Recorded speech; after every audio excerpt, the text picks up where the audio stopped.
이국제의 정보 톡톡. 여러분 실생활에 도움이 될 알찬 정보를 소개해드리는 정보 톡톡. 오늘은 맛있는 과일 고르는 방법을 알려드리겠습니다. 같은 돈을 주고 사는 건데 기왕이면 더 맛있는 과일을 고를 줄 알아야겠죠. 먼저 사과 고르는 법입니다. 단단하고 약간 거친 듯 해보이는 것이 맛있습니다. 예를 들어서 비닐 포장에 넣어서 파는 걸 비교하실 때는 같은 무게, 같은 개수의 포장일 경우에 과일이 작아 보이는 게 단단한 겁니다. 붉지 않은 부분 중에 노란색이 감돌고 푸른기 또는 약한 연두색이 도는 건 피하시고요. 전면에 햇빛을 많이 받아서 골고루 붉은 것이 맛있습니다. 둘째, 배 고르는 법입니다. 배를 고를 때는 성장 촉진제 처리를 하지 않은 걸 골라야 하는데요. 약제 처리를 한 배는 꼭지 부분이 끈적거립니다. 그래서 꼭지를 바짝 잘라내면 구별할 수가 없는데요. 만일 배 꼭지가 바짝 잘려져 있다면 의심해봐야겠죠. 배의 색깔로 볼 때는 약간 엷은 붉은기가 감도는 것이 맛있고요. 푸른기는 없어야 합니다.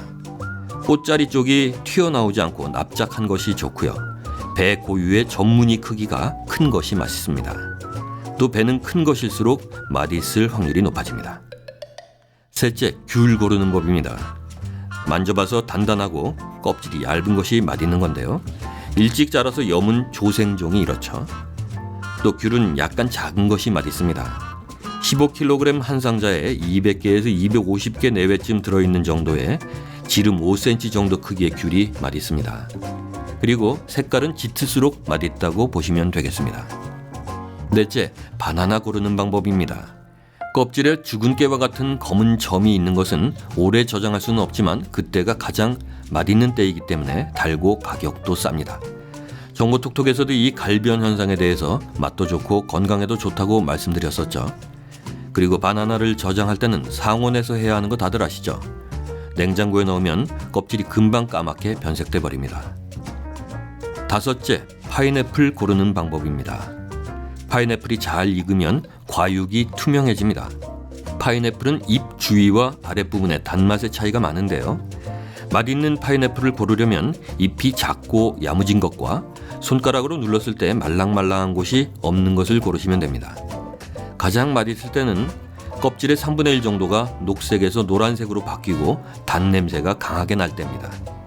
그리고 파인애플이 완전히 숙성된 것은 냉장고에 저장하면 됩니다. 한 가지 팁을 드리자면 잎사귀 부분을 아래로 해서 두면 단맛이 전체로 퍼진다고 하는 얘기도 있습니다. 여섯째, 오렌지 고르는 방법입니다. 감귤류는 모두 과일 표면이 윤택한 것이 맛있다고 보면 됩니다. 그리고 들어봤을 때 무거운 것이 과즙이 많고 신선한 거고요. 보관은 겨울에는 약간 차갑고 서늘한 곳에, 여름에는 폴리에틸렌 봉지에 넣어서 냉장고에 보관하면 됩니다. 일곱째, 참외 고르는 방법입니다. 참외 역시 광택이 뛰어난 것이 맛있고요. 꼭지가 시들지 않았어야 하고 과육의 성숙 정도가 적당한 것이 좋습니다. 또 껍질이 얇고 육질이 치밀한 것일수록, 그리고 맛있는 냄새가 나는 걸 고르시면 됩니다. 반대로 두드렸을 때 소리가 둔탁하면 물이 차 있을 수 있으니까 피하시고요. 꼭지가 완전히 빠진 것은 사지 마세요. 여덟째, 단감 고르는 방법입니다. 감을 고를 때는 꼭지 부분이 찌그러져 있는 것을 고르게 되면 맛이 별로 없습니다. 머리 부분이 모양새 좋게 쭉 빠진 것이 전 부분에 걸쳐서 씨가 박혀 있어서 맛이 좋죠. 감을 자를 때는 윗부분에 움푹 들어간 부분에 칼을 대면 씨를 건드리지 않고도 자를 수가 있는데요. 그리고 껍질을 얇게 깎으면 단맛이 달아나지 않으니까 깎을 때 얇게 깎도록 하세요. 과실 상단부가 오목하게 들어가지 않고 위에서 볼 때 가로 세로가 비슷한 직사각 형태를 갖춘 것이 맛있습니다. 아홉째, 수박 고르는 방법입니다. 수박 특유의 파란 줄무늬가 뚜렷하면서 선이 진하고 무늬가 중간 부분에서 단절된 것이 맛있는 수박입니다. 그리고 꼭지 부위가 움푹 들어간 것이 좋고요. 두들겨 봤을 때 탁한 소리가 아닌 맑은 소리가 나야 합니다. 또 크기에 비해서 비교적 가볍게 느껴지는 것이 좋은 수박입니다. 10번째, 키위 고르는 방법입니다. 손에 쥐었을 때의 느낌이 균등한 것을 고르세요. 예쁜 달걀 모양을 한 것으로 손으로 가볍게 쥐어봤을 때 과실 전체가 균등하게 약간 무른 느낌이 나는 것이 좋은 키위고요. 만일 쥐어봐서 전체적으로 딱딱한데 한 곳만 물렁하다면 그곳이 상해 있다는 증거이므로 피하는 것이 좋습니다. 겉모습만 가지고는 익었는지 잘 모르기 때문에 손으로 가볍게 쥐어보고 전체적으로 약간 무른 느낌이 드는 것을 고르면 됩니다. 11번째, 딸기 고르는 방법입니다. 꼭지가 파릇파릇하게 싱싱하고 과실에 광택이 있으면서 붉은 기운이 꼭지 부위까지 퍼져 있는 것이 잘 익고 신선한 딸기입니다. 딸기는 상하기 쉽기 때문에 가능한 그때그때 먹을 만큼만 구입하세요. 보관할 때는 꼭지를 떼지 말고 랩을 씌워서 냉장고에 넣어서 보관하세요. 꼭지를 떼면 거기에서 과실 내부의 수분이 증발해 버리기 때문이죠. 또 일단 물에 닿으면 금방 곰팡이가 생기고 상하게 됩니다. 30초 이상 물에 담그면 비타민C가 흘러나오므로 씻을 때는 꼭지를 떼지 말고 소금물로 빨리 헹궈내는 것이 요령입니다. 12번째, 복숭아 고르는 방법입니다. 복숭아는 좌우 대칭으로 잘생긴 것을 고르세요. 좌우 대칭으로 잘생겼으면서 상처가 없는 것이 좋은 상품입니다.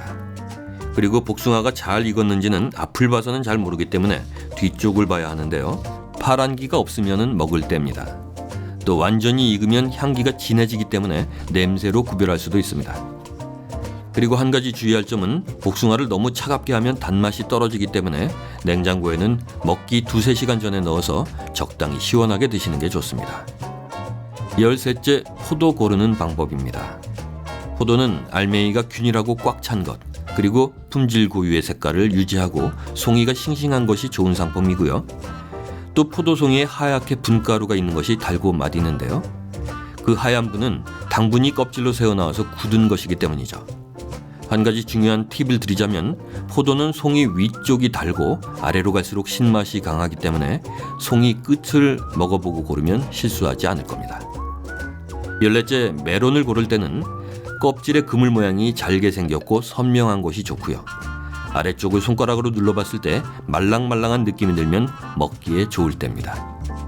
끝으로 파파야 고를 때는요. 전체적으로 볼륨감이 있고 껍질이 깨끗한 것을 고르시고요. 노란색을 띠면 먹을 때라고 보면 되겠습니다. 네, 정보톡톡 오늘은 15가지 종류의 과일들에 대해서 맛있는 과일 고르는 방법을 말씀드렸습니다. 저도 이 원고 쓰면서 새롭게 알게 된 것들이 많은데요. 오늘 소개한 과일 고르는 방법이 여러분에게도 도움이 됐으면 좋겠네요.